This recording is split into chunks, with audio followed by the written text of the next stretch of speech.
Hey, welcome to 1 Minute Excel. Today let's take a look at the if formula. Basically, you're going to pick and determine what your logical test is, provide a value for true and a value for false. And in examples here, we're just going to use yes or no in quotation marks.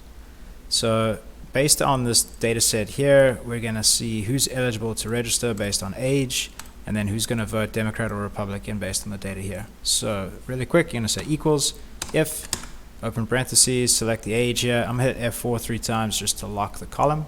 I'm going to say greater than equal to 18. That's the test. I'm going to say comma. What's the value of true? In quotation marks, we're going to write yes, close quotation marks. What's the value of false? Well, we're going to write no in quotation marks. And then we're going to do close parentheses. So that's that part done. Copy it down. And then something similar is we're going to say, for the next part, we're going to say equals if, but now we're going to select this column here. Hit F4 3 times to lock the column so it won't shift as we move over. If that is equal to, let's type in Democrat. Okay, comma, what's the value of true? It's going to be yes again. And what's the value of false? It's going to be no, similar to the other one. Close parentheses, and what we can do here is we can actually copy it over. And let's just change Democrat to Republican here just to save time. There we go.